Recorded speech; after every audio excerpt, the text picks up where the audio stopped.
Hello, and welcome to episode 3 of the BigSlice Gamescast. I am your host, Corey Stroby, and with me again, I have Jessica. Hello. So we have a lot to cover this week. Unfortunately, some of it's probably going to end up getting cut, but you won't even know. I just realized that as I was saying it. But we're just going to jump right into the first headline. Nothing too crazy, but Nintendo announced this week that Japan was getting its own themed Nintendo Switch, a Disney-themed Nintendo Switch. So this, it looks really awesome. And if you're watching the YouTube video, you can see a picture of it. But so the article is Japan's getting a Disney-themed Nintendo Switch. This is by Luke Plunkett over at Kotaku. This is from the 25th of July. That would have been last Thursday. We're recording this on the 30th, so this was last Thursday.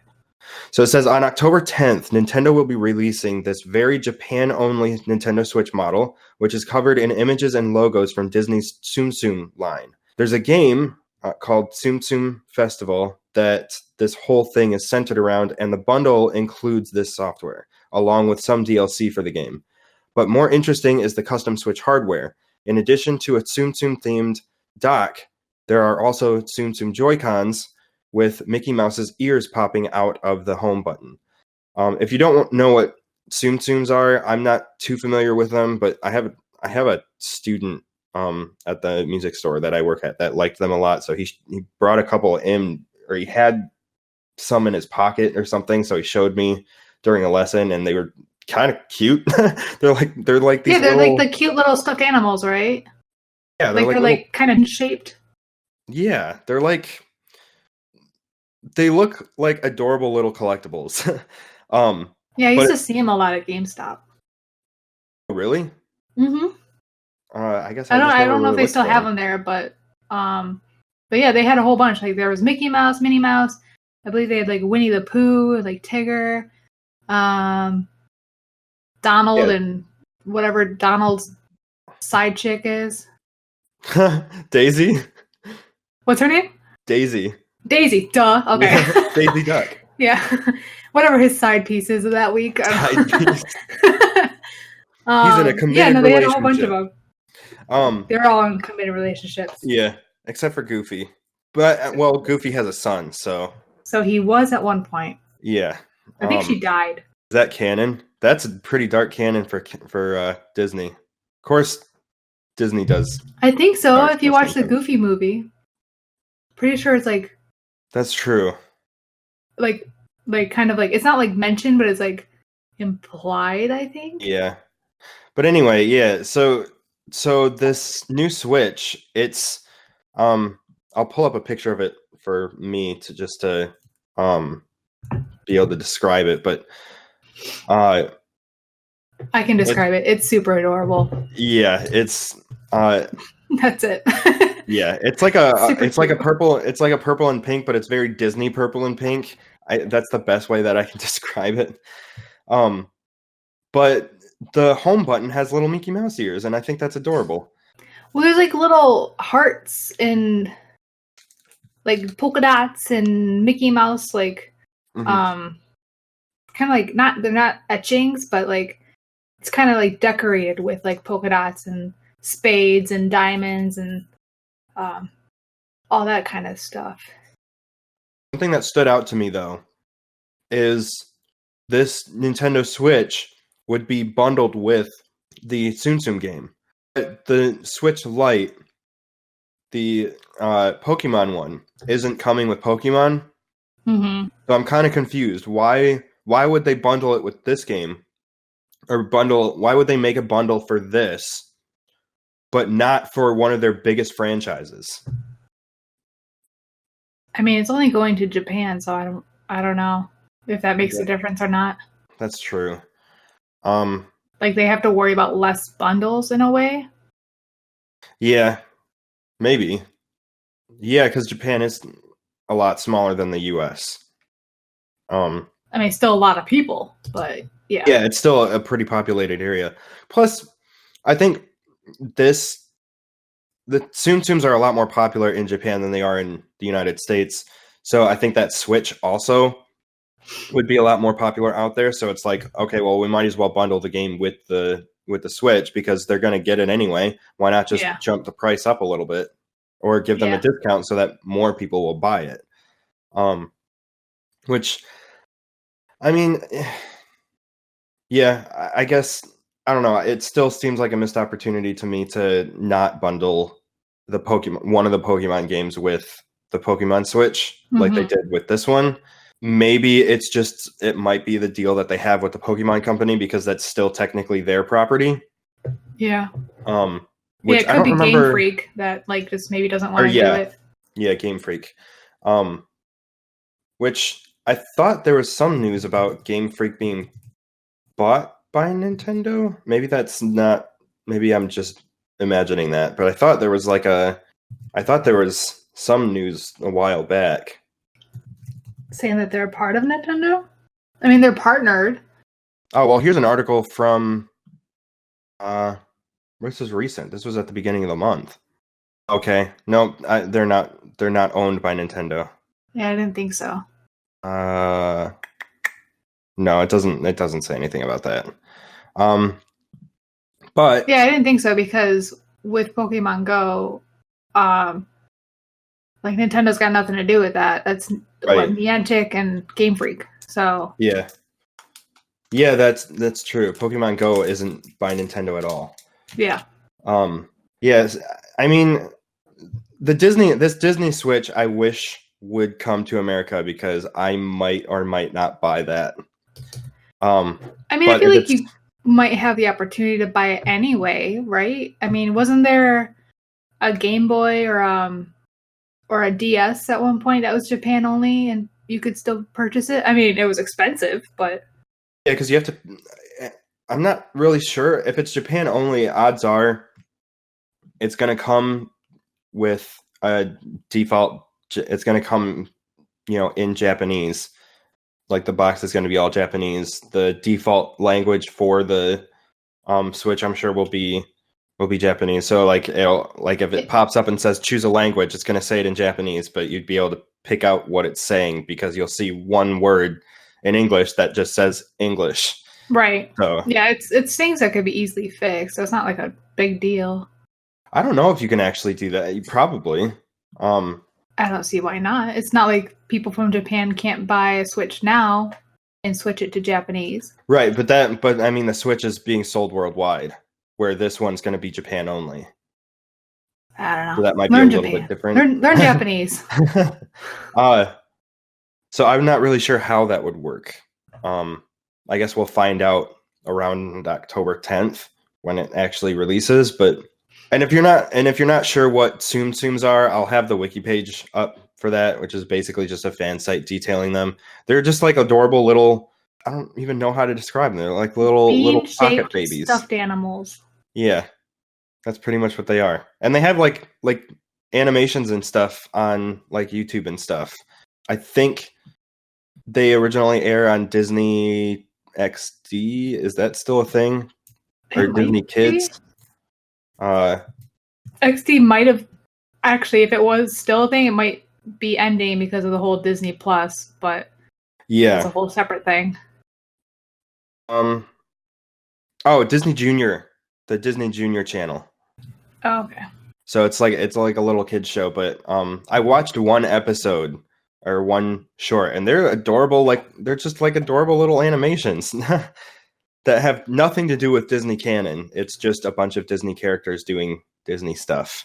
That's pretty much it. But they're like adorable little animations. But yeah, so that Switch comes to Japan on October 10th, bundled with Tsum Tsum Festival, along with the DLC for it. But yeah, that's just kind of a quick little story to start with.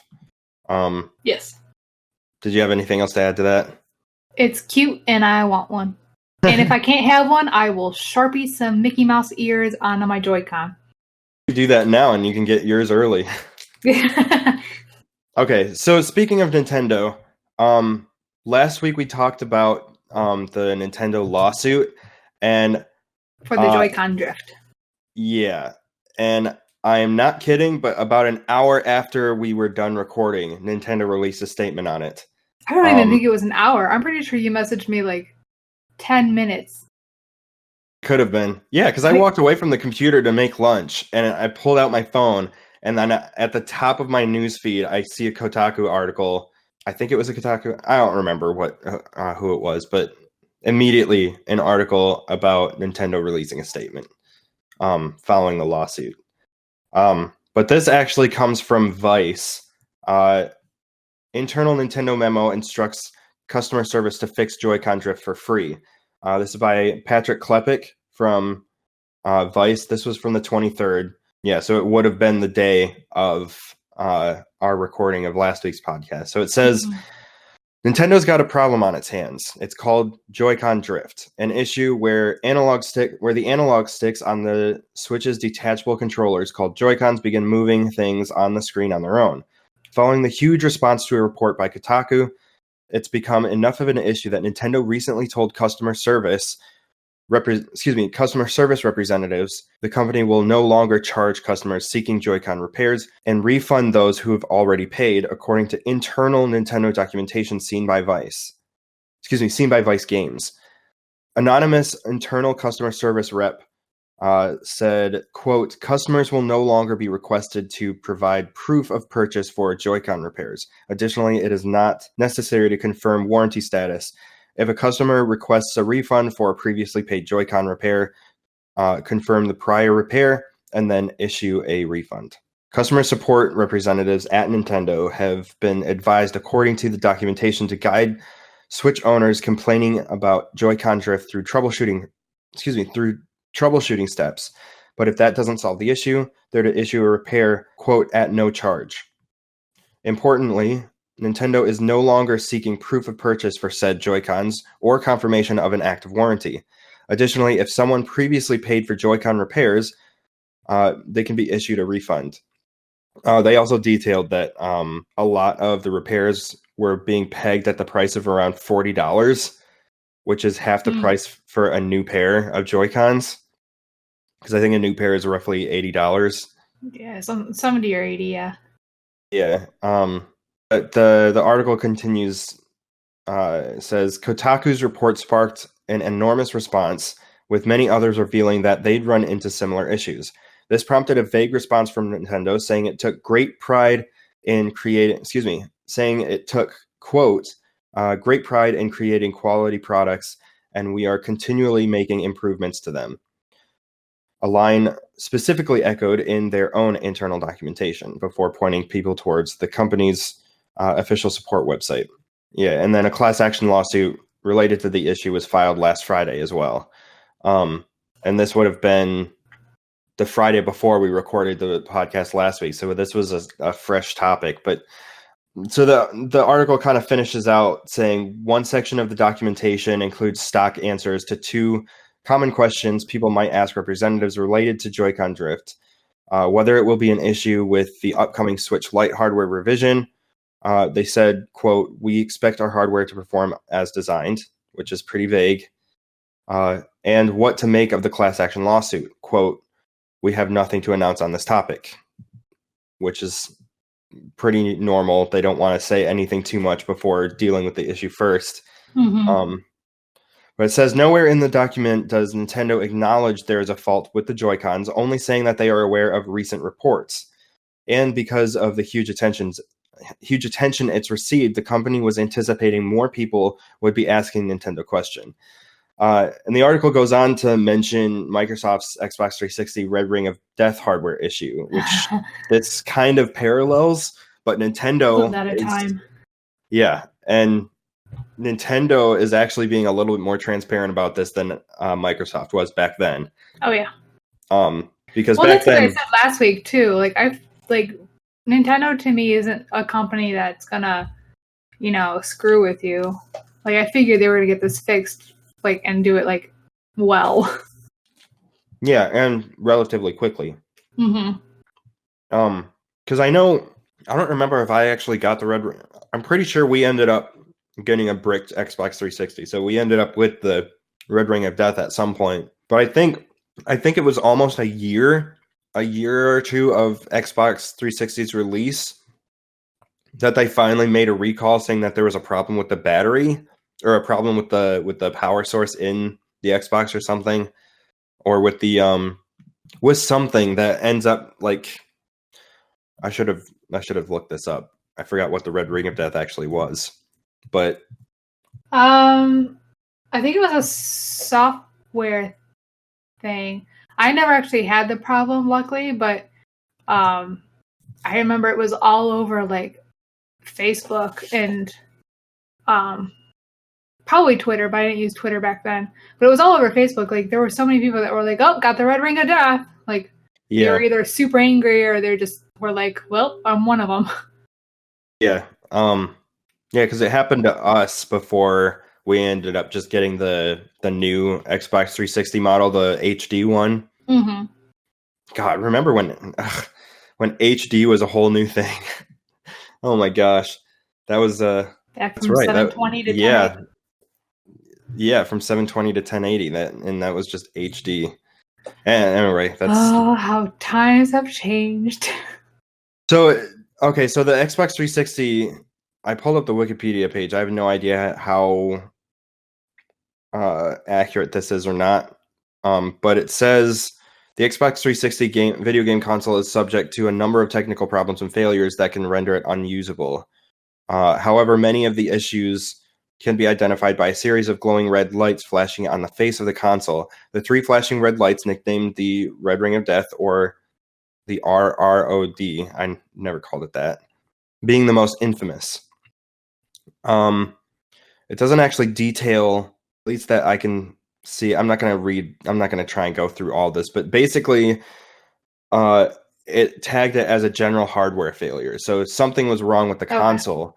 But at the same time, I guess once this story came out, I mean, it took a while because I guess the person that filed the lawsuit brought this up back in like 2007, but of course decided to take it to court. So no one heard anything until now when the lawsuit was ready to go. Right. But I guess that's what got Nintendo to talk. And I guess more and more people started saying that, oh, hey, we're getting this same issue too. We didn't know. We thought it was probably just our Joy-Cons.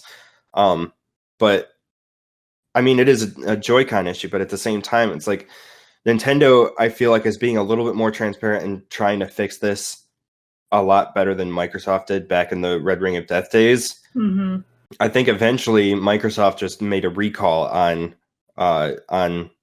that 360 model versus just issuing new repairs. But I think what Nintendo is going to do, and I don't actually know, but I'm guessing, or I'm predicting that they're going to do something to fix the hardware. But I guess the detail is that the Joy-Con drift, I guess there's a part of the Joy-Con like underneath the actual joystick, and the more you use it, the more it wears down that part underneath it. And once that's worn down, that's when it starts to get like out of sync. It starts drifting. It starts just making a mess. Yeah, I mean, it's like I said, it's good of them to take care of it. Like Microsoft, I mean, speaking of Microsoft again, like the Elite controllers for the Xbox One and, whatever is coming, later. Elite controllers are here to stay for a while. But I mean, Elite controllers, a lot of people are having trouble with the bumpers. Like I know my husband's gone through probably 3 or 4 bumpers on his Elite controller. It's kind of insane. And Microsoft is kind of like, well, what are you gonna do? So there's something wrong with like what's happening to the bumpers. They break. They straight up just break. So like he's had to take apart the controller and put a new bumper on because it'll crack and just not be used. And it's always like the right side. So, one of the bumpers that are used the most. Yeah, most frequently used. Yeah. But yeah, he's gone through like 3 or 4 of them. That's the first time I heard something about that. That's crazy. Yeah. I know it's a problem because he's gone on like Reddit and Okay, so a lot of people are experiencing stuff like that. Yeah, a lot of people. I mean, because when he recently had to purchase like the newer ones, he was able to find it on Amazon. Like there was people selling stuff on Amazon. He was able to get it for cheaper than going through like Microsoft or whatever the other thing could be. But yeah. Okay, so I mean, so there's controller problems everywhere. There's problems everywhere with gaming stuff. It's just Nintendo's handling it, I think, really well. Yeah, I think Nintendo's doing a pretty decent job in terms of doing what they can to make up for it. There's enough people where it's like, okay, we need to do this for free now because we need to keep our customers happy. Mm-hmm. That's the important thing.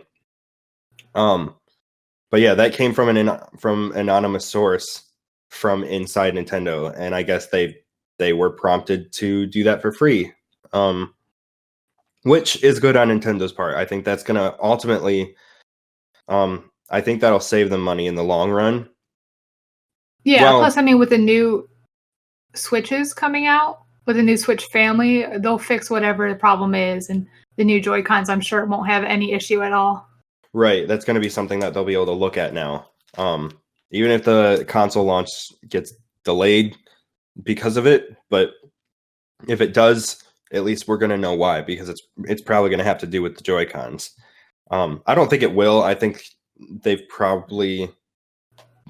known this for a while, it sounds like, because if there was a lawsuit going on behind the scenes, I'm sure they've known this for a while, but wouldn't go public with it just yet, probably because of the lawsuit.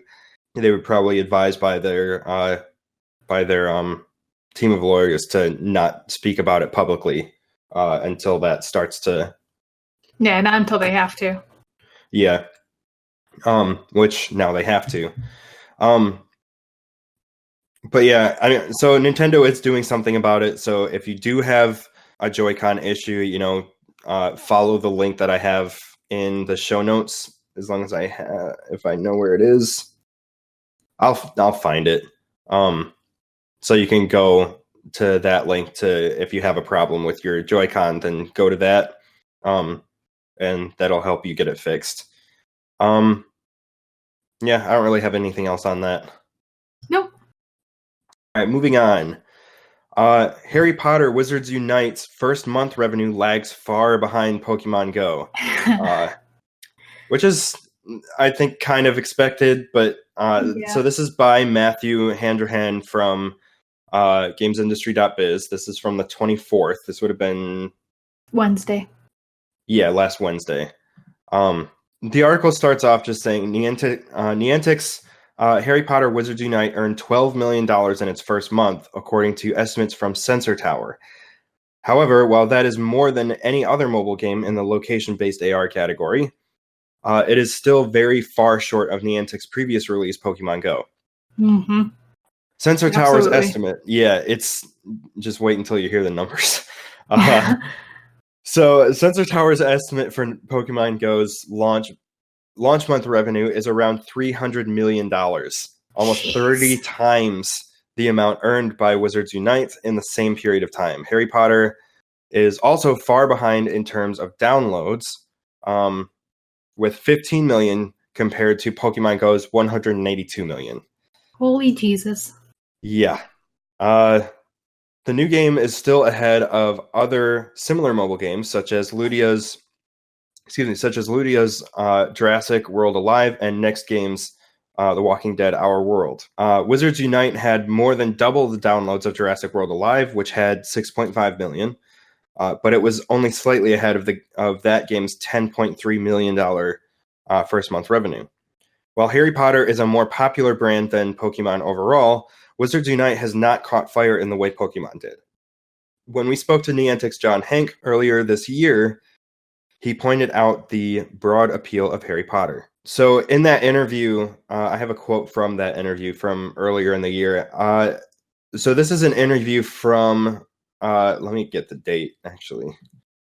So this interview is from June 19th. So this would have been a little over a month ago. So he said, quote, Harry Potter is a bigger franchise in terms of global awareness and fan base than Pokemon was, so there's huge potential there. It's one of the only big franchises that has more female than male fans. When you look at Star Wars or Avengers or IP like that, they tend to skew male. Harry Potter is the only one that really pulls against that. Which I think is interesting, actually. That makes my brain go a little crazy. What do you mean? Like, one, I totally believe that Harry Potter is more female more female fan base. But well, if this was before, okay, I was gonna say if they're like using that as a excuse as to why it's not pulling as much as Pokemon Go, but if this was before, then probably not that. Yeah, this would have been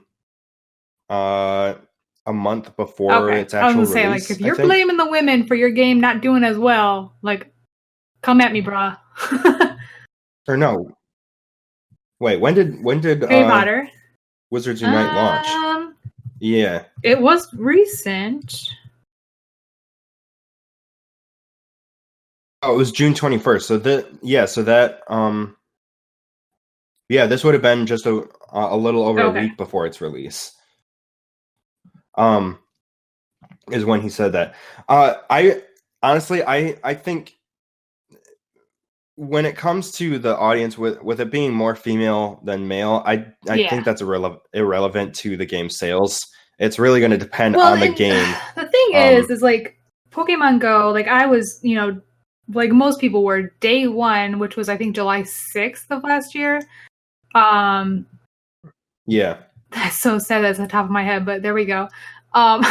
Like I was there, we downloaded, I caught Charmander in my living room, like it was like legit. It was awesome. And for weeks of this game being out, like me, my husband, our friend Crazy, like we'd go out, we'd walk the streets, downtown, like well into midnight and play this game like crazy. And it was a really, really cool game, really, really fun. And I think having it been so successful, and it's been out now for 1 year or 2 years, I don't remember. It's been out since I feel like 2 years. Or no, maybe longer, because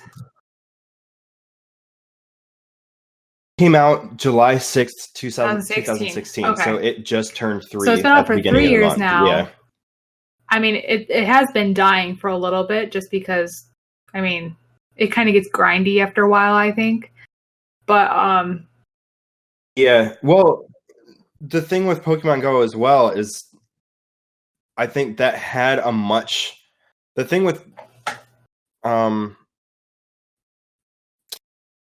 with Pokemon Go was it was such a broader audience. Well, but he just said that Harry Potter overall, the franchise has more fans. Yes. Yep. I think. Yep. Right. Well, that's what I was trying to say. Is like, so whether it has more fans or not, like we have had Pokemon Go for 3 years. Like, if we're already tired of that, like having a new game, whether it's Harry Potter or whatever, like it could be Star Trek, Star Wars, anything with a huge fan base. It could come out and not do well because it's the same thing. You're just changing like the overlay basically. Yeah. I think the other thing we have to consider too is that when Pokemon Go launched, this huge global, this global phenomenon that was the real-time AR game or whatever, that was a whole new thing. And it was working pretty well for the most part, other than it would crash a few times just because Niantic servers were overwhelmed. They were not expecting. Yeah, it became this huge global phenomenon. And you think about when this may or may not be a good comparison, but think about when Fortnite started getting big. It was this battle royale thing wasn't really a huge thing yet, or at least it wasn't as popular yet. You had PUBG coming first, but then once Fortnite did it, It was just this global phenomenon that is still continuing to be alive now. But when you compare that to any other new Battle Royale game, it's not Battle as big, Royale right? I mean, that game tactic, game, whatever you want to call it, like that's going everywhere. Yeah, it's everywhere, but every new Battle Royale game just isn't doing as well as Fortnite did because it's not new anymore. Whereas when Pokemon Go launched, not only did you have a really, really popular IP on it, but it was this global phenomenon because it's like, holy crap, we can actually go play this with our friends and hang out in social areas. And it became this whole global phenomenon, but it was simple. All you had to do was walk around. When there was a Pokemon, you just swipe up and you catch it, and that's it. You walk around and stuff. Unless you suck like me and it takes like 4 Pokeballs, but yeah. But I mean, like, I haven't played, I'll be honest, I haven't played Wizards Unite yet. I don't think I will. I might try it just to give it a try. But I even fell off Pokemon Go. I downloaded Wizards Unite probably 2 or 3 days after it had come out because I had a few people on my Facebook feed saying, I joined, add me as a friend. So I was like, I'll give it a try. And I downloaded it. And like, when I say it's just a new overlay, I'm not kidding. Like, it's the exact same thing. Instead of a trainer, you're a wizard. Pokestops are, I think they're inns, and gyms are like something else that's weird. Like, they're kind of weird. And then like when you go to like an inn or, whatever, it's not like you spin the thing and you get like treats out of it. You go and you can get stuff to like brew potions and whatever, which I guess works, but it's like it barely held my attention at all. And I love Harry Potter. I've read every book multiple times. I've seen every movie multiple times. I went to like the midnight book releases. Love Harry Potter. That game just, I can't do it. Never caught it. Couldn't. It never engaged you the same way that Pokemon Go did. Yeah. I think the thing is with Pokemon Go, that sort of mechanic, just the simple swipe to throw a Pokeball and you catch the Pokemon, you go to gyms and you put your Pokemon in there in the Pokemon fights, like that overlay or that mechanic, that I guess that general functionality was designed for Pokemon and it worked perfectly for Pokemon. When you take that same thing and skin it to Harry Potter, I don't think it works the same way. Because you're not just swiping anymore. It's like, right. Like something's like, it's like, they're called confoundables. Like you have to like take them down because you're part of the Ministry of Magic now. And which sucks because no one likes the Ministry of Magic. They ruin the fun. Well, this is like post, Harry's graduated, like Harry's an Aurora now. So like you're part of the Ministry. After the corruption of it. Yes. Yeah. This is like the 30 years later kind of thing. Okay. But yeah, you're part of the Ministry, and so there's confoundables, and they take over like a confoundable has taken Sirius Black's wanted photo, and so you have to like, it's not just swipe anymore. It's like there's like this weird figure you have to like trace, and you have to trace it within a certain amount of time. You have to try and be on the line like really, really well to like get it so you can defeat the confound. It's like there's a whole bunch of stuff that goes into it. It's not just done. Yeah. Well, what you just said too, excuse me. They found Sirius Black's poster. Is that really an object in the game? It is. It's weird because it's 30 years later because Harry's an Aurora and there's a whole bunch of things, but there's a lot of stuff that they've taken from the books and the movies. Even like with Fantastic Beasts, like there's, you can capture or help rescue, Newt Scamander's different beasts. And it's there's a whole bunch of stuff going on. I feel like they just tried too hard. Yeah. It just seems, it seems like it's kind of like what I was saying. They're taking kind of the general mechanic from Pokemon Go and just kind of readjusting it a little bit to fit Harry Potter. You know what I'm saying? I would know what you're saying, but you cut out like crazy just then, so I'm not sure what you said. Okay. So it's kind of like what I was talking about before, how they're kind of taking the same general mechanics or the same general formula from Pokemon Go and then tweaking it a little bit to fit the Harry Potter universe. Yes. But they tweaked it too hard. Yeah, tweaked it too hard or didn't tweak it enough. Because when you look at it, when you're looking at it from a design standpoint, it's like a lot of times you can have a simple formula that fits perfectly for a franchise. And like I said, Pokemon Go kind of hit that sweet spot where it was you walk around general areas of wherever you live and it becomes a social thing because everybody's playing. You're meeting new people. Social, yeah. Right. You're meeting new people that are playing the game. The game is simple. You find a Pokemon will pop up when you're in range. You tap it, you go over to it, you toss some Pokeballs at it, you catch it, and then it's added to your Pokedex and added to your collection. And you're hatching eggs by walking. And it's like it was just a very, very simple game that worked perfectly because it hit the simplicity and fun sweet spot. Right. And when you try to take that form and even just adjust it a little bit to fit a different frame, sometimes it just does not work. And that's kind of what's happening. Yeah. I mean, Pokemon Go is just a lot of fun and very social. I mean, like, there were, like, walking downtown, there were just so many Gen Z, millennials, everybody who has, a special place in their heart for Pokemon. They were out in the streets and you can like look up, be like, hey, you guys play Pokemon Go? Like just complete strangers like, yeah. And like, kind of like do a thing and talk to each other. And I don't think that's happening at all with Harry Potter or Jurassic World or Walking Dead or whatever. Uh-oh, is Corey gone?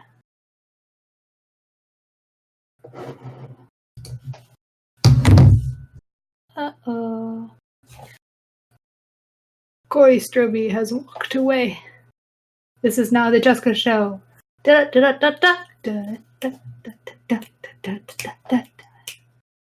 it work? Ah, I hear you. Yeah, my signal is being really weird. My voice connected is on. Oh, now it's on green. Okay. I have no idea how this is going. You just like straight up disappeared. I was like, oh crap. We'll find out how Craig is recording that. Good luck, Craig. Yeah, we'll go ahead and jump to the next topic. So, technical difficulties.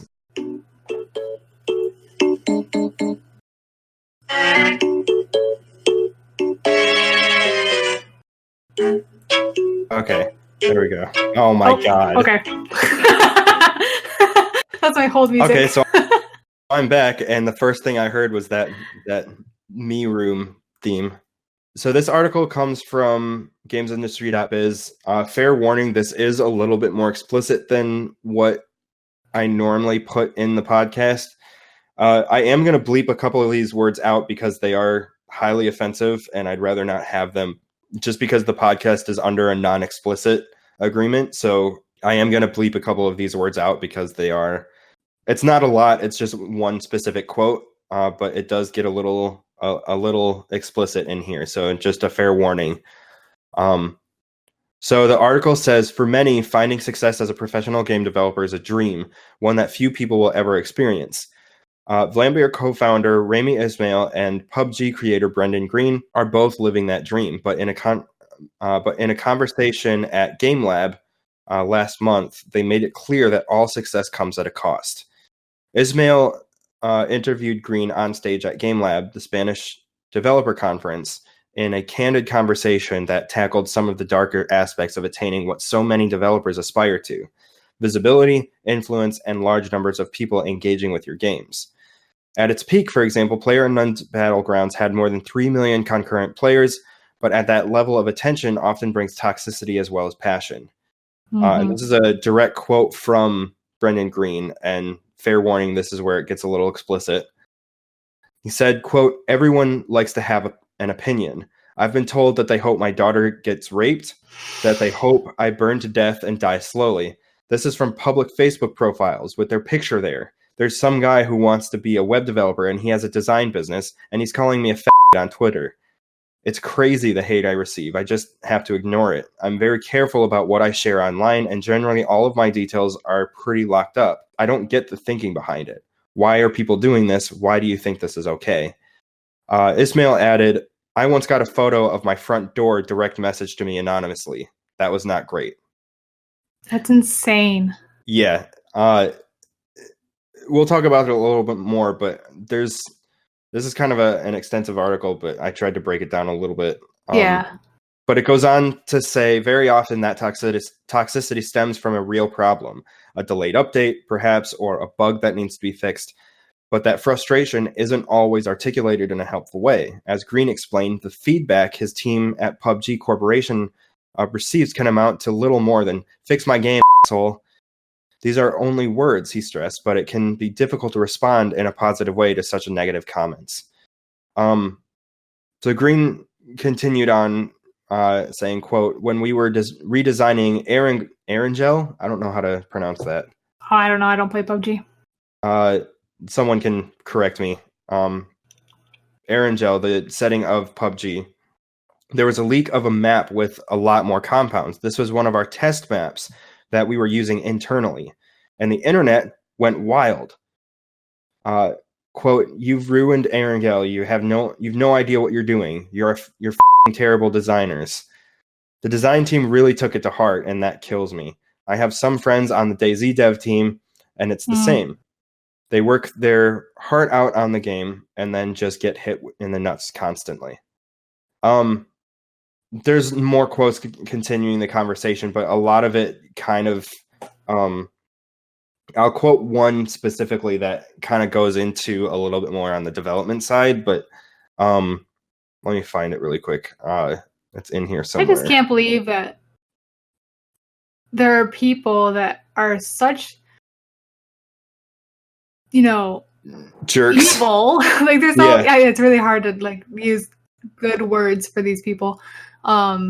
It's crazy to imagine that there are people out there who would wish terrible things on people and people's family, like the one about the daughter. Like just because your game maybe glitched for a second, like holy cow.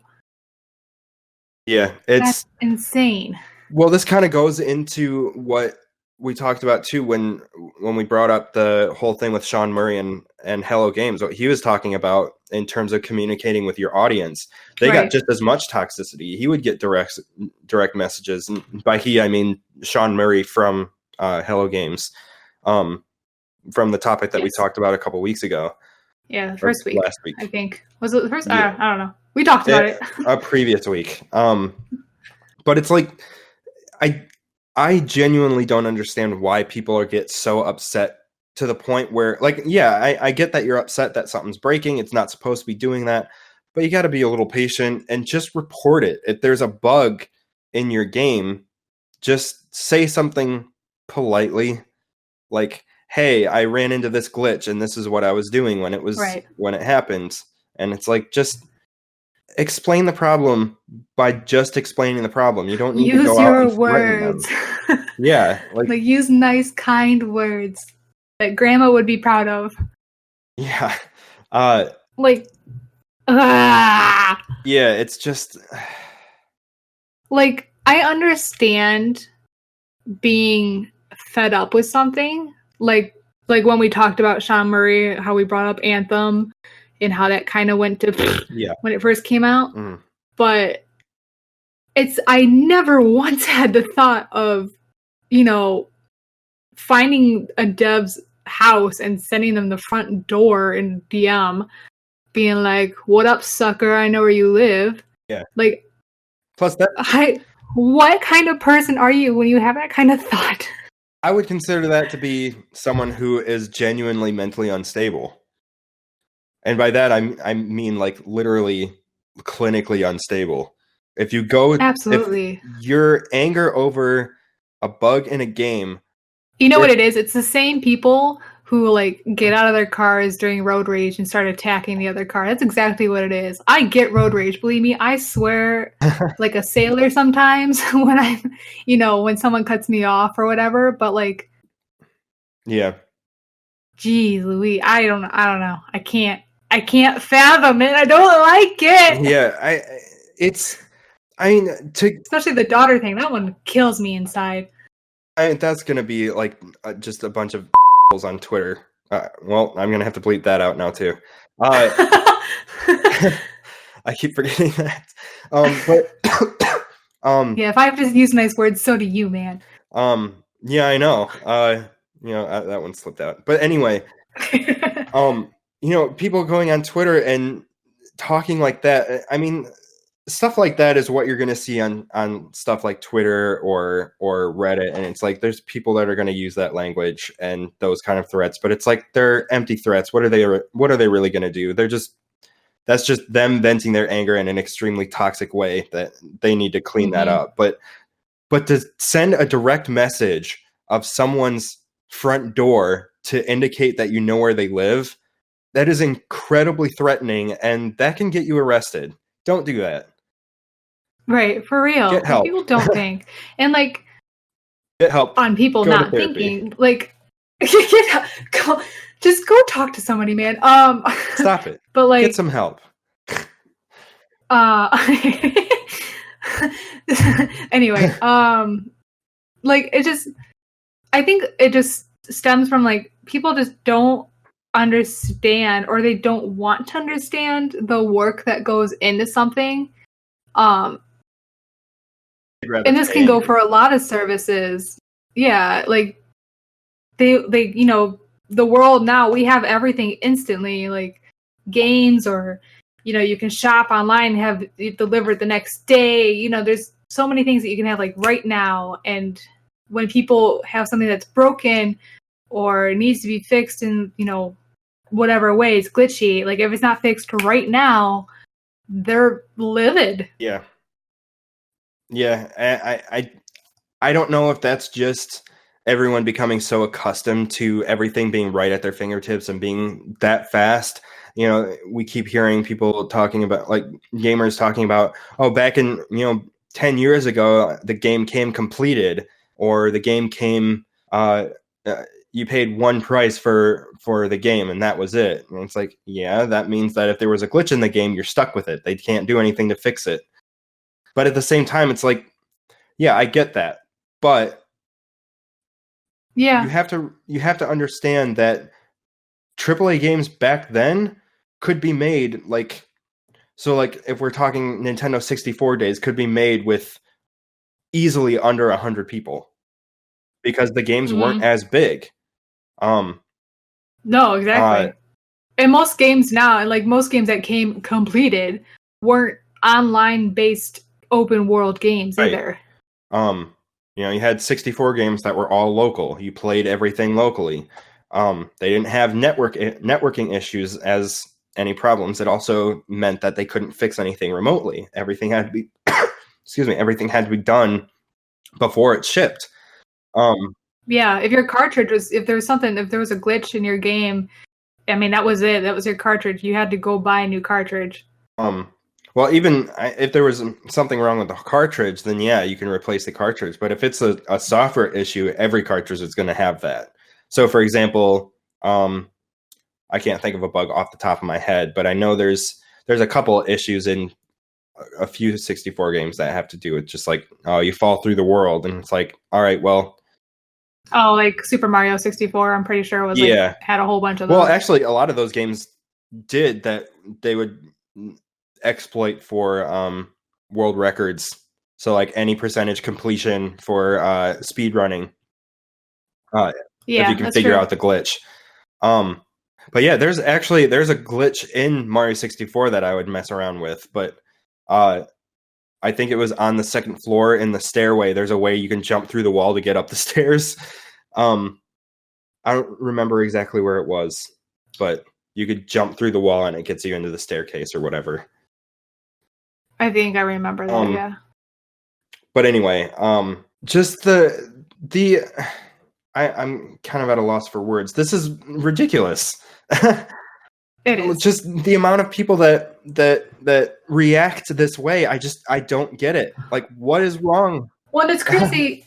It's crazy, like what he says, like that it's on Facebook with people's, their photos and their names. Like, there's always been, you know, people coming at you with negative comments, like YouTube, for example, when they've got like a little, you know, their little anime character for a profile picture and some weird, name.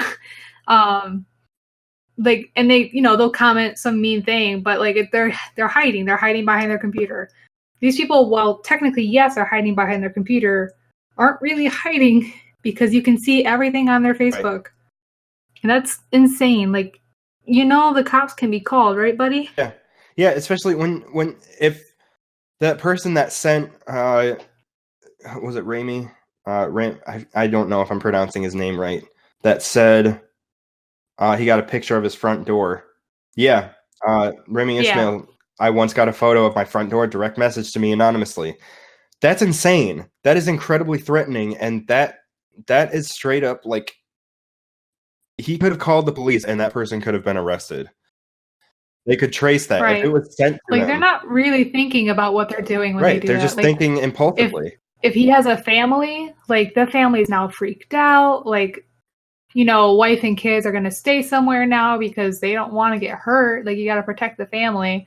Yeah, and it's not okay to do that at all. If you're angry, vent online. Don't be like, you're allowed to be angry, of course, and complain to them, but don't be a jerk about it. Be an adult. Be an adult. That's it. Be an adult.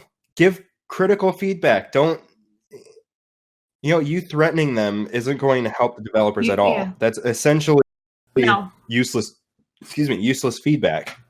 They can't do anything with that. Exactly. If you are, you know, ticked off because something's not working in the game, sending them some weird, you know, either a photo or something of you yelling at them, that's not telling them what in the game is wrong. Right. Like, they need actual feedback to be like, oh, in level 3 of blah, blah, blah, that needs some fix, you know, and they'll go in and they'll fix it eventually. But like, if you just say, fix my game, you know, like how is that helpful? It's not helpful at all. What needs to be fixed? What are you talking about? What happened?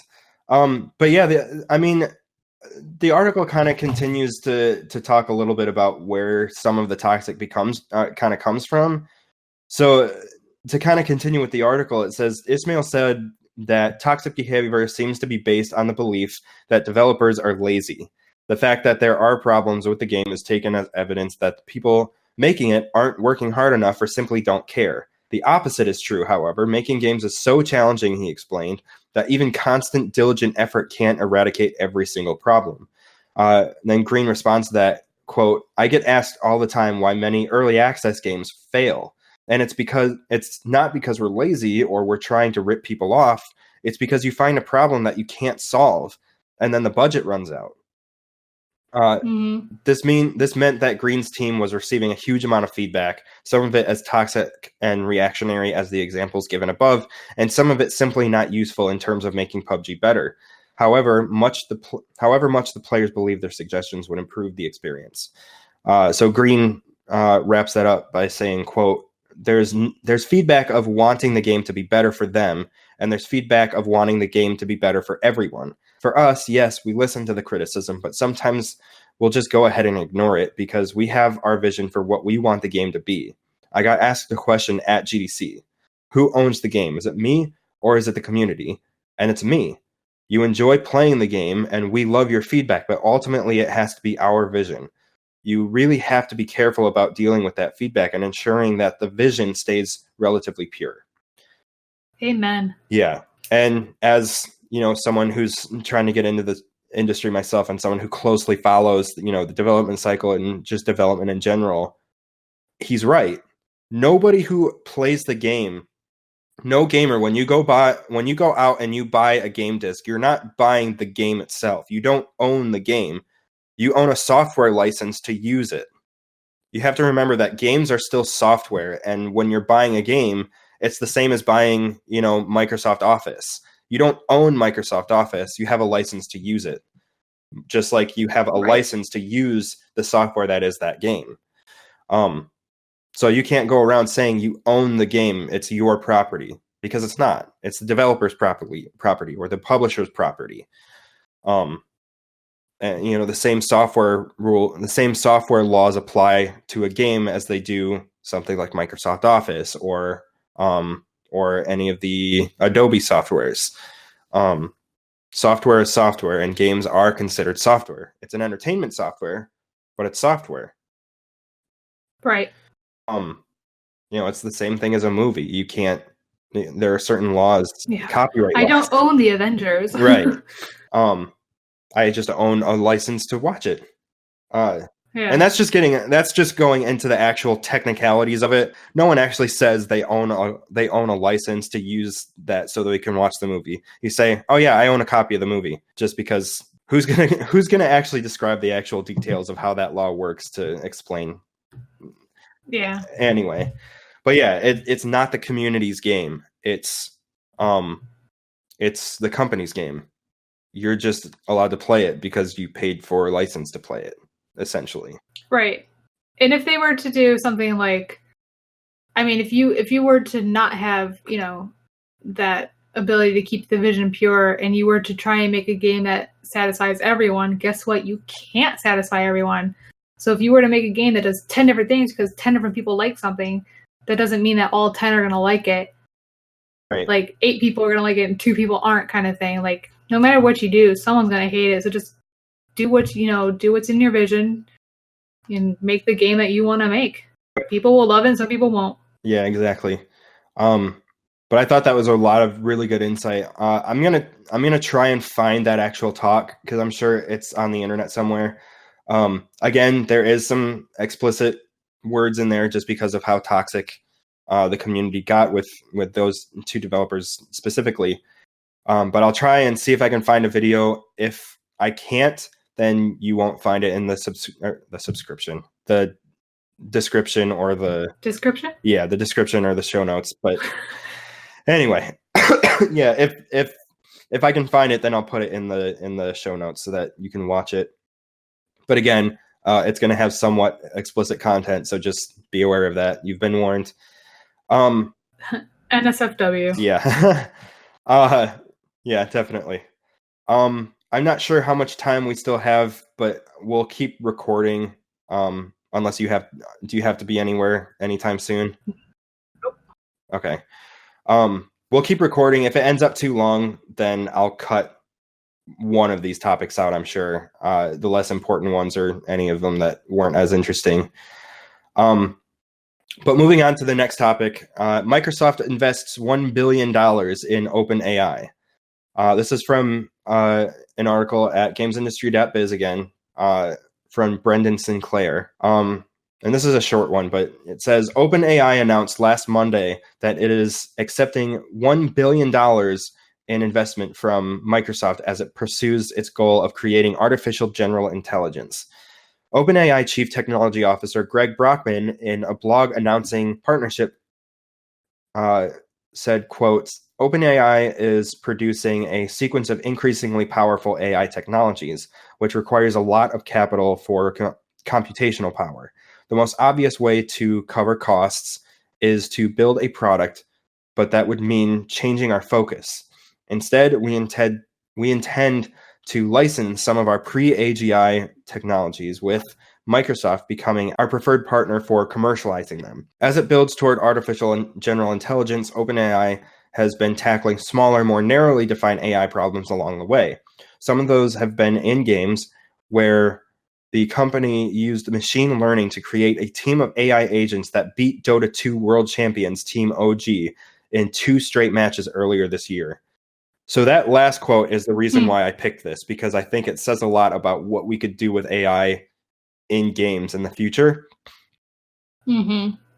Which, if you know what Dota 2 is, it's the same genre as, I want to say, the same genre as League of Legends. It's a MOBA, which is a very complex. Yeah. It's a very complex. I've never played it, but I have heard a lot about it. All I know is that it can be a very complex and highly strategized type of game genre. I've never played a MOBA myself, but from what I hear, it's League especially is a tough learning curve. I think I've been suggested starting with Heroes of the Storm, or there was one other one, I forgot what it was called. That's usually a smaller or a kind of an easier stepping stone for getting introduced into MOBAs. It's a little bit easier to learn. Yeah. But the interesting thing here is that the fact that they created a team of AI agents that beat world champions at a highly strategized game. That is wild to me. It is crazy. It's AI in video games is kind of scary. Yeah, I mean, when I was in school, we had one. I think it was in the Unreal class where we actually had to make some AI and developing. I will say on the record here that AI.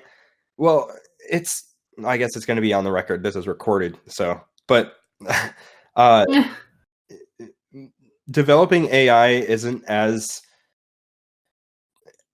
I don't want to outspeak or anything like that, but doing AI isn't as difficult as you might seem. Once you kind of get the general idea of how it works, it's actually a simple it's not a simple process, but it's easy to understand. Yeah. Like once you kind of get it, you kind of get the general idea of it. Doesn't make it easier, but because when you're working on AI, there's a lot of bugs that you run into that can be frustrating. I know I've run into a couple doing just simple AI, but the AI that I did was basically just this enemy. I don't even remember. This was over 2 years ago, but it was just something simple where the enemy picks random spots within like a given area, and every 5 seconds he'll move to a randomly selected spot. And then if you walked into its general, basically if you ran into its, it basically had this little bubble or a range surrounding it, and when the player enters that range, it'll detect the player, move toward the player, aim at it, and shoot. I ran into some funny bugs that just made me realize how explicit you have to be with AI, just because you start to realize when you're programming that computers are really stupid, but they have a lot of space for memory storage. But if you don't tell it exactly what you want it to do, down to the most minute details, it's going to freak out on you.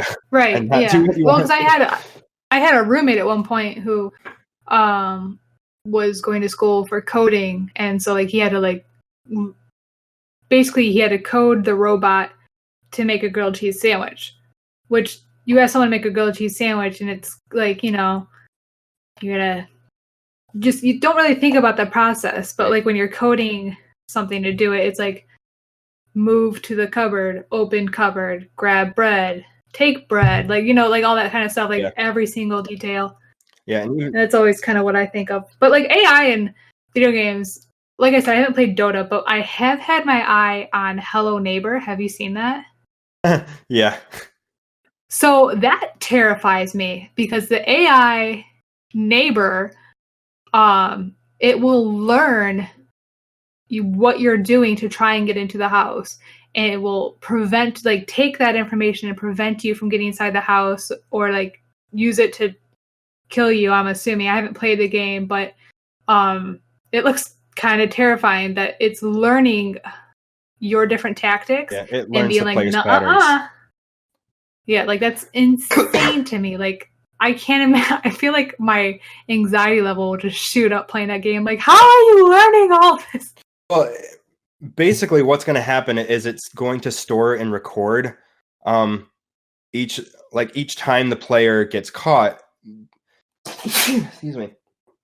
Every time the player gets caught, and this is just me kind of analyzing how it worked, but I have not looked up any development records or anything like that. But the way that I'm thinking about it is when the player gets caught, what's happening is the AI, whatever the AI agent is, whether it's the neighbor itself or it's something kind of in the background running it, but it stores the player's activity from that previous run through and stores each run through into that, and then takes all of that data and makes predictions based on that. So for example, if you keep going to one room, it's going to store that information. It's going to see that, oh, the player keeps going here, so neighbor, go there, and you'll get caught, and the player will get caught. So it's basically recording the player's movements and storing it, which sounds pretty data demanding. So that's probably not how they did it, but something along those lines in a way that wasn't going to, in a way that's a lot more efficient than the way that I'm explaining it. Yeah. But I'm sure, it's oversimplified. Yeah. You're just kind of oversimplifying just to get the basic idea, but yeah, it's probably something along those lines. But the funny thing is it didn't work as well as they had intended. That game got really bad reviews. Did it? Yeah, apparently the AI didn't work at all. It was super random half the time. There was a bunch of design flaws. So you'd have this is something that I'm trying to think of off the top of my head from a review that I read, but there was like a blue vase or a blue key or something that was supposed to do something, but did something totally unpredictable. So it was like, it was unpredictable in a bad way. So it was like the AI, I mean, don't get me wrong, that AI is in theory, pretty awesome. It just didn't end up working quite the way they wanted. Yeah, I mean, the idea of it, I didn't read the reviews, I just saw it because Xbox was having a sale at one point. So I didn't read the reviews, but just the idea of the game itself, boggled my mind. The idea that the neighbor learns the player's patterns and makes movements based on that. Right. So if they're investing a bunch of money into doing stuff like this for future games, I think that'll be insane. Yeah. Plus $1 billion into it. That's nuts. That's a lot of money. A lot of moolah. That is a lot of money. But I mean, I think this is going to be really interesting. This is something that I'm probably going to follow a little bit more in the future, just to see what develops of it or what develops out of it. Yeah. But there's not really anything else I wanted to say on that. No. There is one more topic I do want to get into. We'll have to cut out the rest, but I did want to get into this one because I think this is really interesting. So this is here's what CD Projekt Red really said about religion in Cyberpunk 2077. This is by Matt Kim over at IGN. So before I get into this really quickly, a lot of you might have heard about CD Projekt Red saying something about Christianity having its own existence. Well, it's going to be in the game. Like, real religions are going to be in the game. I'm blanking on the word. Faction? Yes. That Christianity would have its own faction. And according to this article, that's not actually true. But I'll get into the article and it explains it a little bit better. But so the article says, a Polish interview for Cyberpunk 2077 that was recently translated into English claimed CD Projekt Red would depict real religions in Cyberpunk 2077, even if the depictions were offensive. That translation is inaccurate, and CD Projekt Red has provided a more accurate translation of its answers. An interview between CD Projekt Red and Polish news site Gry Online WP was recently translated into English on the video game message board NeoGAF. The translation reported one quote attributed to CD Projekt Red Quest director, I'm going to butcher this name and I'm very sorry, Mateusz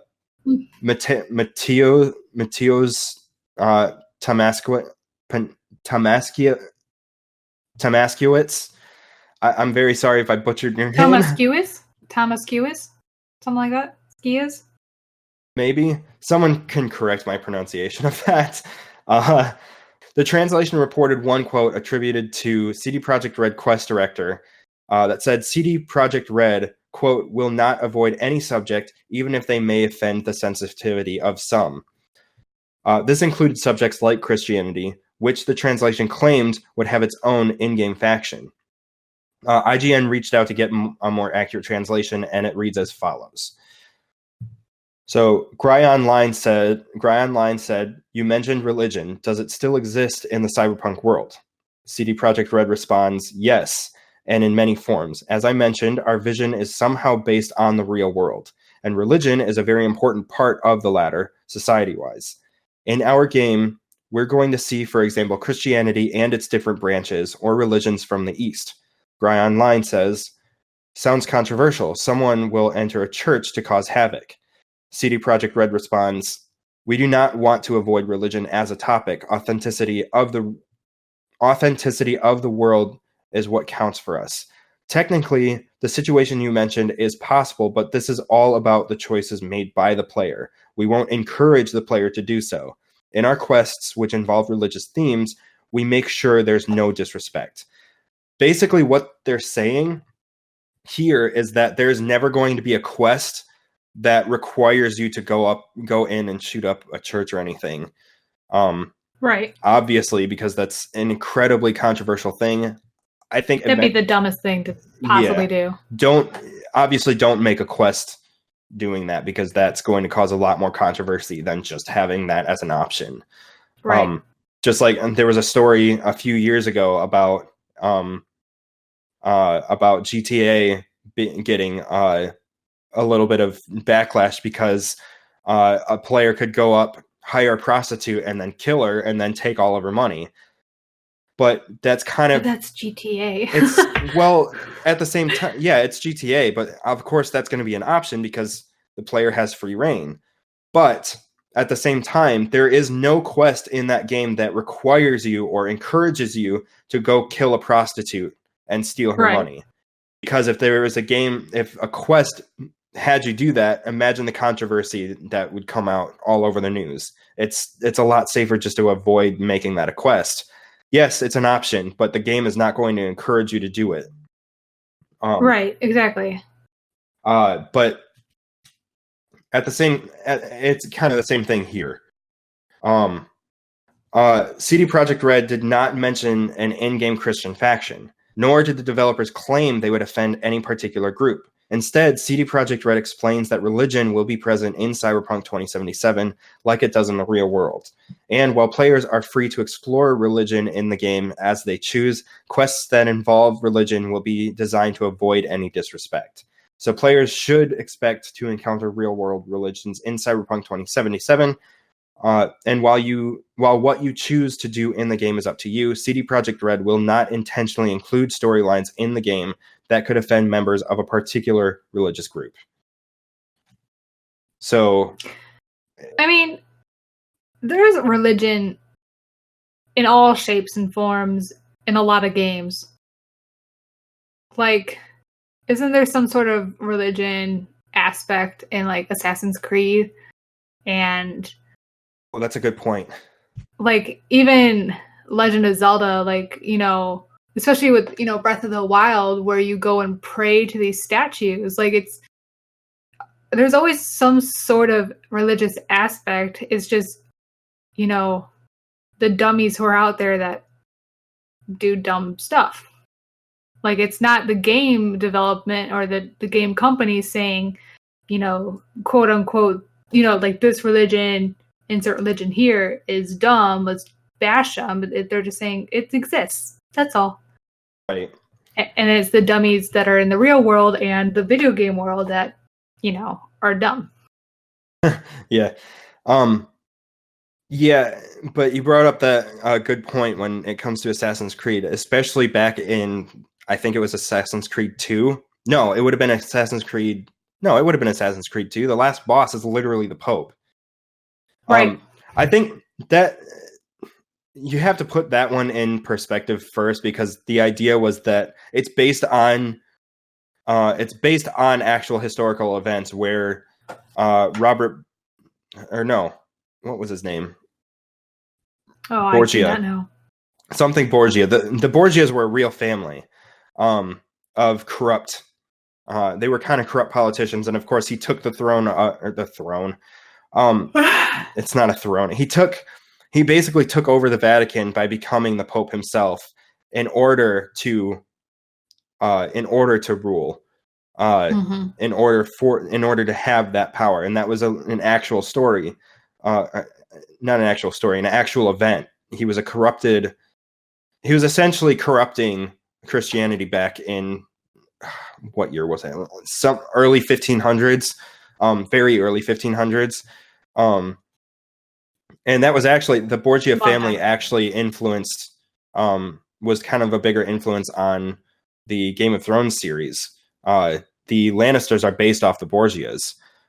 So like, obviously that it's a good fit in terms of where that corruption is. So I think when you put Assassin's Creed into perspective, yeah, that does get controversial because you literally are killing cardinals and popes. But the idea is, when you put it into the story context, those cardinals and popes and priests are masking themselves. They're actually enemies of the people, disguising themselves as priests, as cardinals, as people in the religious community. So it can be controversial, but at the same time, it's like, when you're putting that into context, it's killing people who are trying to corrupt that religion for power. Right. Which I think, but still, that's a good point, because that does bring religion into it pretty heavily. And I think with CD Projekt Red, I think the thing is that was 10 years ago. The political climate today, I think, is a lot more sensitive in terms of controversy, especially with it being in the digital age. Facebook being a lot more prominent, Twitter being a lot more prominent, Reddit being a lot more prominent. Controversy spreads like wildfire, like it never has before, back in the days when Assassin's Creed and Assassin's Creed 2 was coming out. So I think when you put it into context with today, it's a lot more of a controversy than it was back then. I mean, that's my take on it. Yeah, people are a lot more sensitive now than they used to be, for sure. I mean, there's the joke now that you can't make a joke anymore. But at the same time, if when you literally look at it, if they're not doing anything wrong, then people just need to chill. Yeah. Well, and I think CD Projekt Red did a good thing by speaking out against that right away. That yes, there's going to be some controversial things. Yes, players will be allowed to go into a church and cause havoc, but the game is not going to encourage it. It's just an option for realism. The player will be able to do that freely, but there's not going to be a quest that tells you to do that. This is not going to be a situation like No Russian. For those of you that don't know what No Russian is, that was a mission in one of the Call of Duties. I don't remember which one. Was it a Call of Duty game? No Russian. Yeah, from Modern Warfare 2. Oh. But yeah, No Russian was a mission in Modern Warfare 2 where you literally walked into a train station, I think. Or was it an airport? Yeah, it was an airport mission. So you're in an airport terminal. You don't have to fire, I don't think. I think that's one thing that goes not really talked about, is I think you don't have to actually shoot anybody to keep the mission going, but obviously you're being pushed to just because everyone else on that team is. But the idea is you're walking into this airport terminal and the mission is literally to shoot into a crowd of innocents, and that caused a lot of controversy, as it probably should, because that's a pretty serious situation, especially now.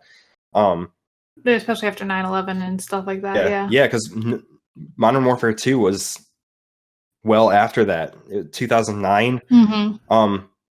So yeah, it was still post 9/11 stuff where you're game mission where you literally walk into an airport terminal and shoot up the place. And yeah, that caused a lot of controversy. At the same time, I think getting controversial isn't necessarily a bad thing if it's done right, or if it's done respect. Yeah. Even respect probably is a loose word in that context. I'll go into it at a much later date. I have a lot to say on something like that, talking about like serious games and stuff like that, but I'm sure that'll be something that we can do as a segment later on. Because that's religion in video games can be a whole different thing. Yeah.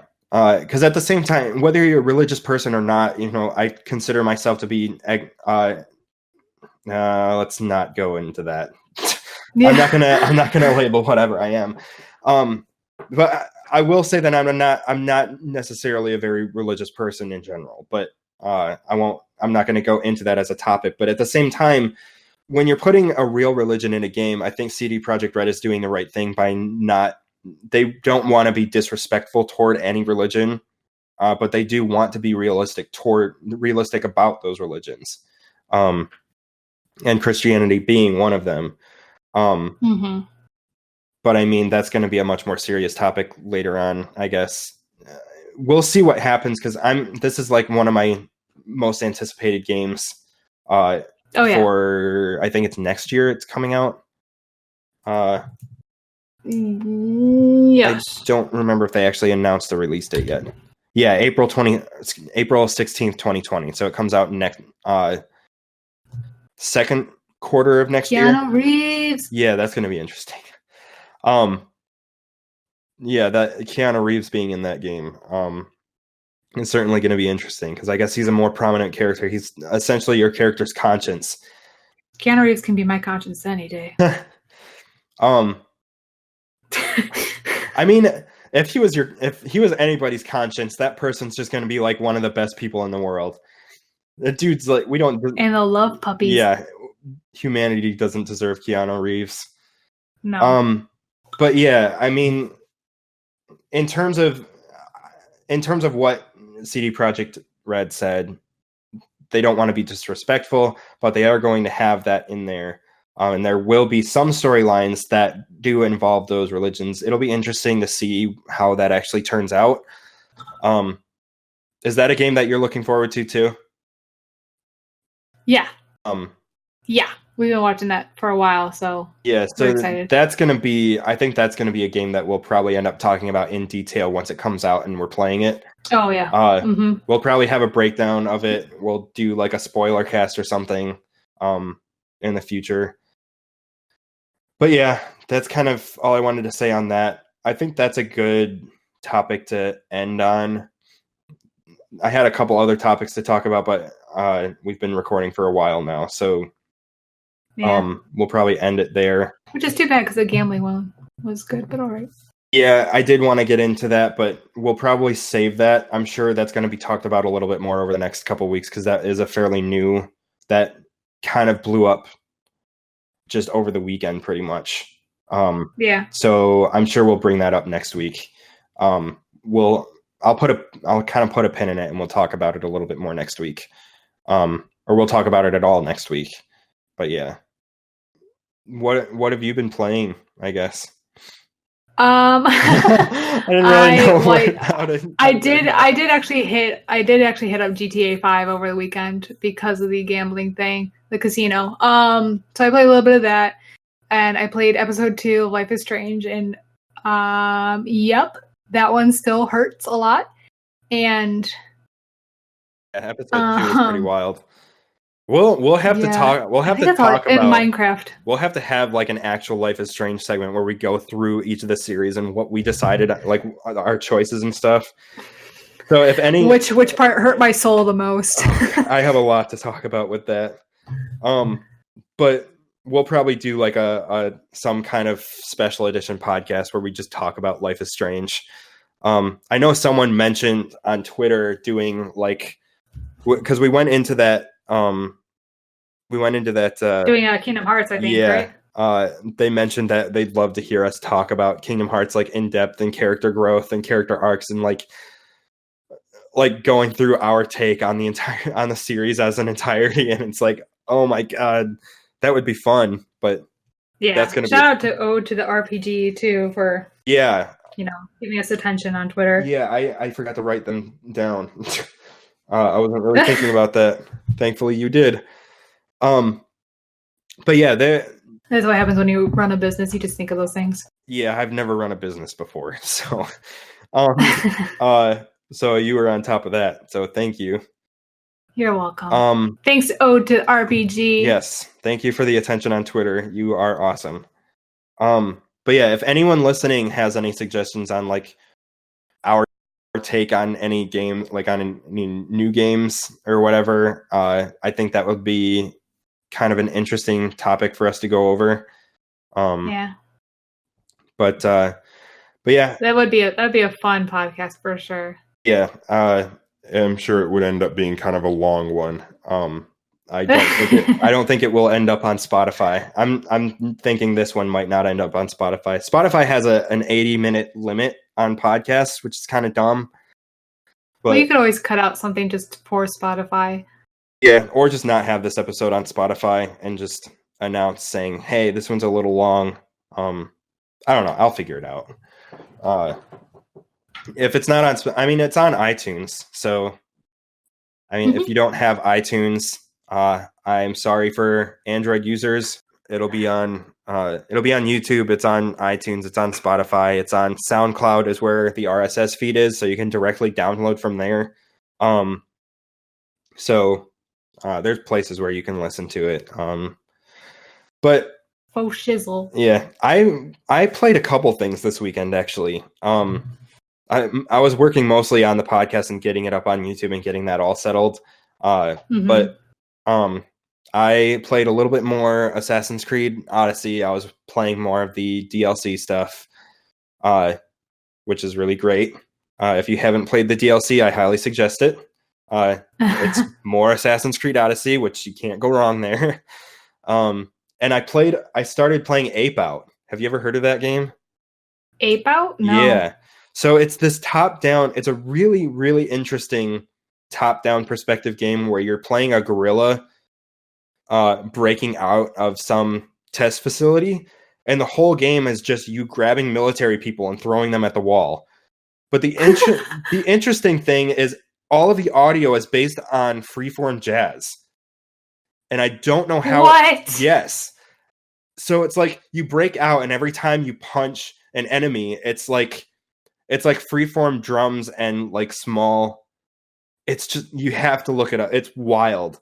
So like every time you break through something, it's a crash cymbal hitting, and the rest is just kind of background, like just a jazz drummer playing some stuff. And then, so is it kind of like the jazz version of like 1960s Batman with like the pows and bams and stuff? Yeah, a little bit. And it's kind of that kind of art style. It's like almost comic booky.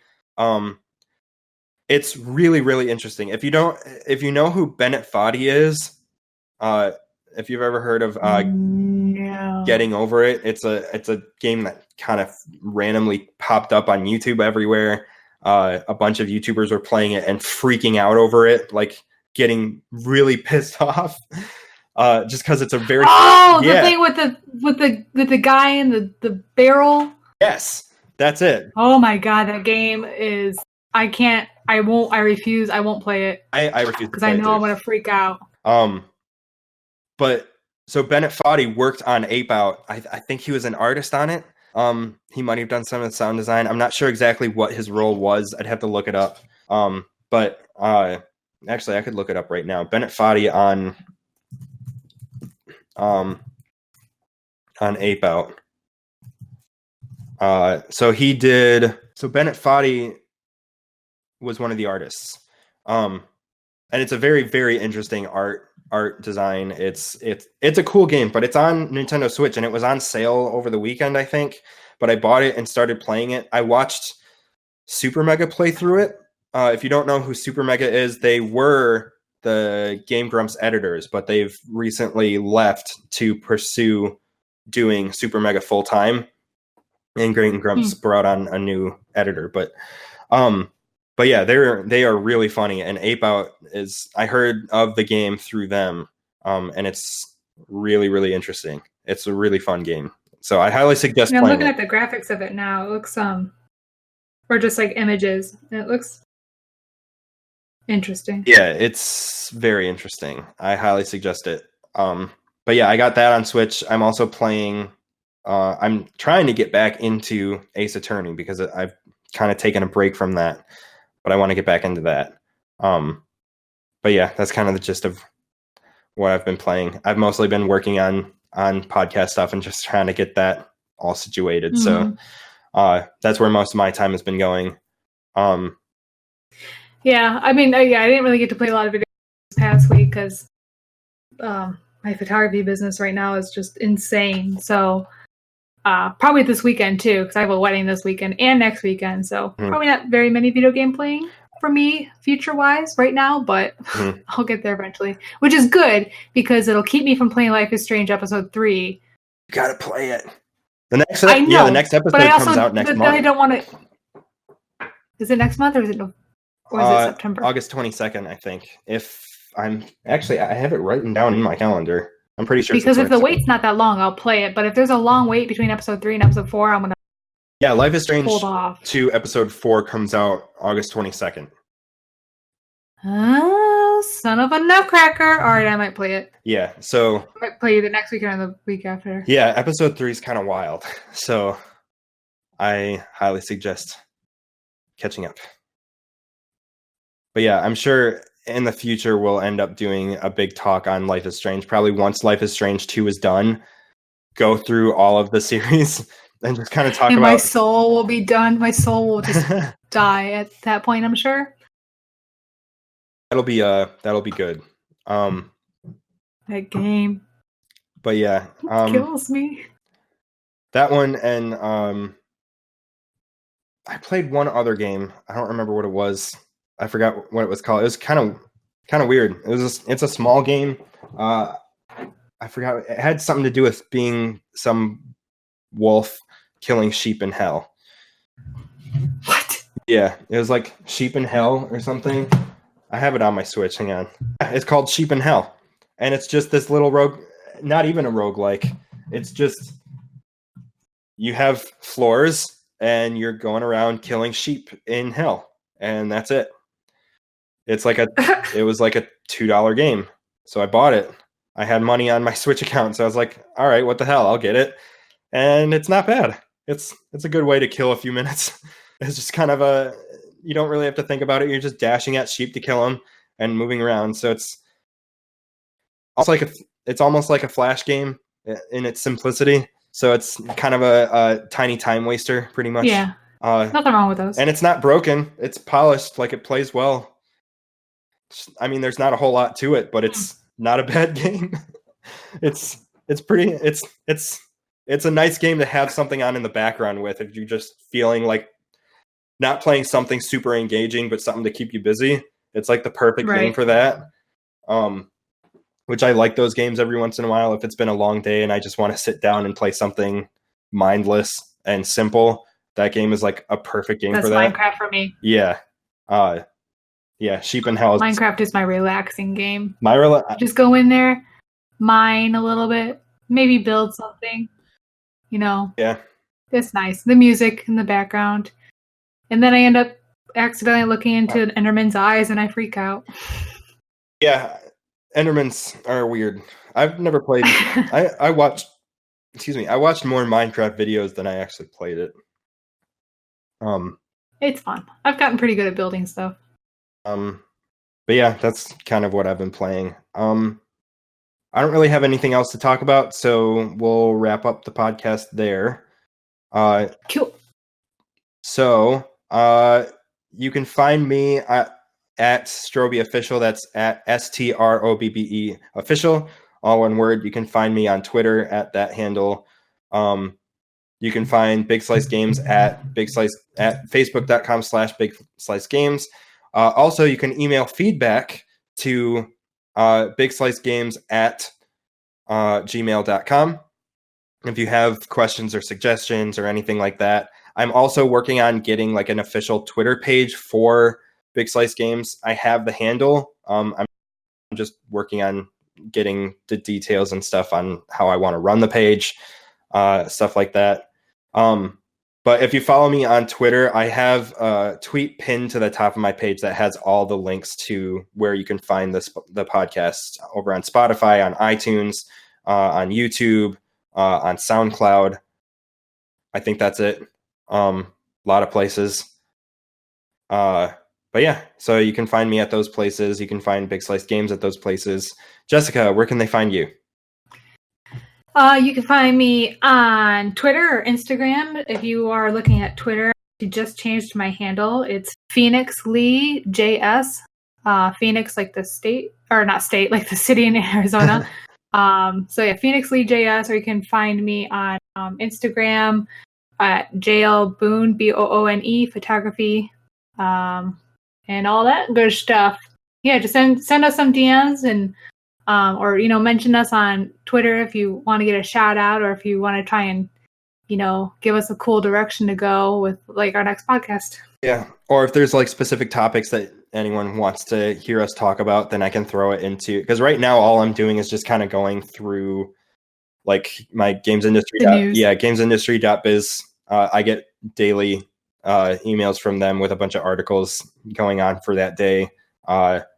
And like IGN, Kotaku, Polygon, all that stuff. And I'm just pulling whatever sounds interesting from those websites and putting them in the show notes. So if anyone has suggestions on something that you want to hear us talk about, maybe we can do a special edition podcast on like Life is Strange. We already had one suggestion with Kingdom Hearts. I'm sure that's something that we'll end up doing in the future, and stuff like that. Or Legend of Zelda, because I could go on that forever. Yeah, I'm going to have to do a lot of studying on The Legend of Zelda before that one then. It's been a while since I've like really delved deep into that, but that's another one. But yeah, if you have any suggestions, you can DM us on Twitter. You can email bigslicegames@gmail.com, or send a message to BigSlice Games on Facebook. Just do whatever you can to get a hold of us, and we'll figure it out. Yeah. Literally come at us. But yeah, you can find us at those places, and thank you so much for listening. Thank you. Bye.